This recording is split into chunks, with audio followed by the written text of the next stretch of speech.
ભાઈ બજેટની જાહેરાત તો થઈ ગઈ, પણ એનાથી મને શું ફાયદો થશે? આવો સવાલ તમને બધાને થતો હશે. ઘણા લોકો તો એવું પણ કહે છે કે ઇન્કમ ટેક્સ ભરવાની વાત પછી આવે, પહેલા ઇન્કમ તો થવી જોઈએ. પણ એવું નથી. દેશના બધા જ લોકોને બજેટથી થોડો તો ફાયદો થયો જ હોય છે. ગુજરાત સમાચારના ડિજિટલ પ્લેટફોર્મ્સ પર હું છું મયુર, અને આ વિડીયોમાં તમને સમજાવીશ કે કઈ રીતે તમને આ બજેટ અસર કરશે. તો સૌથી પહેલા તો સમજી લઈએ કે બજેટના કારણે કઈ વસ્તુઓ સસ્તી થશે અને કઈ વસ્તુ મોંઘી થશે. તો સૌથી પહેલા તો નાણામંત્રીએ કરેલી જાહેરાત પ્રમાણે 36 જેટલી જીવન રક્ષક દવાઓ સસ્તી થશે, કારણ કે એના પરથી કસ્ટમ ડ્યુટી દૂર કરવામાં આવી છે. આ સિવાય લિથિયમ આયન બેટરી પરની સ્ક્રેપ ડ્યુટી પણ દૂર કરવામાં આવી છે.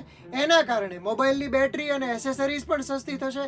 સાથે ઇલેક્ટ્રોનિક ડિવાઇસીસ પણ સસ્તા થવાની શક્યતા ખરી. એલઈડી અને એલસીડી ટીવી પણ સસ્તા થશે, અને ઈવી એટલે કે ઇલેક્ટ્રોનિક વ્હીકલ્સ પણ સસ્તા થઈ શકે છે. આ સિવાય લેધર ગુડ્સ, હેન્ડબેગ, હેન્ડલૂમ કપડા, camera module, connector, wired headset, microphone receiver, USB cable, fingerprint reader અને મોબાઈલ ફોન સેન્સર પણ સસ્તા થશે. હવે બજેટમાં થયેલી જાહેરાત પ્રમાણે કઈ વસ્તુઓ મોંઘી થશે એ એના ઉપરથી નક્કી થતું હોય છે કઈ વસ્તુઓ પરની ડ્યુટી વધારવામાં આવી. એના આધારે કહી શકાય કે ફ્લેટ પેનલ ડિસ્પ્લે અને ગૂંથેલા કાપડ એ ભવિષ્યમાં મોંઘા થઈ શકે છે. હવે આ તો થઈ ગઈ સસ્તા મોંઘાની વાત, પણ એના સિવાય બજેટમાં એવી કેટલીક જાહેરાતો કરવામાં આવી છે કે જે તમારે જાણવી જોઈએ. તો સૌથી પહેલું તો નાણામંત્રીએ કરેલી જાહેરાત પ્રમાણે updated income tax return file કરવાની લિમિટ છે એ 4 વર્ષ સુધીની લંબાવી દેવામાં આવી છે. એટલે ઘણા બધા એવા ભૂલકણા લોકો હશે કે જે ઇન્કમ ટેક્સ રિટર્ન કરવાનું સમય પર ભૂલી જતા હશે, અથવા તો કોઈક રીતે એમને મિસ થઈ ગયું હશે અને એમને ભવિષ્યમાં લોન જોઈતી હશે કે પછી બીજા કોઈ કારણસર ઇન્કમ ટેક્સ રિટર્ન બાકી રહી ગયા હશે, તો એ લોકો 4 વર્ષ સુધીના ભરી શકશે.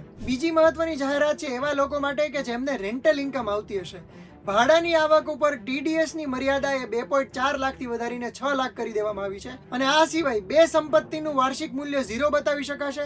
અગાઉ એવું હતું કે માત્ર એક જ સંપત્તિ પર વાર્ષિક મૂલ્ય 0 બતાવી શકાતું હતું, પરંતુ હવેથી જો તમારી પાસે 2 થી વધારે સંપત્તિ હશે તો એની ભાડાની આવક ઉપર ટેક્સ લાગશે. ત્રીજી મહત્વની જાહેરાત સિનિયર સિટીઝન્સને લઈને છે.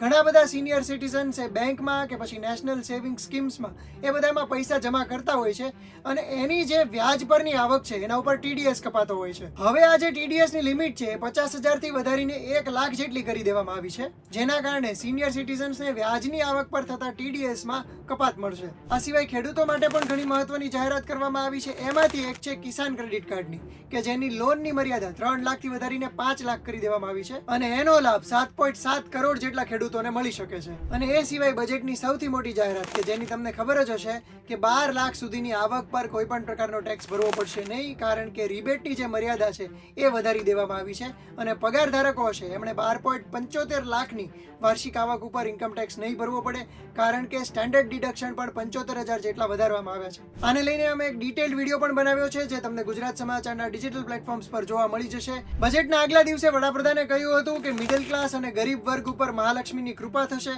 શું આ બજેટના કારણે લક્ષ્મીજીની કૃપા થઈ છે ખરી? કોમેન્ટ કરીને જણાવો, અને આ જ પ્રકારના ડિટેલ વિડીયો જોવા માટે ગુજરાત સમાચારના ડિજિટલ પ્લેટફોર્મ્સ જોતા રહો.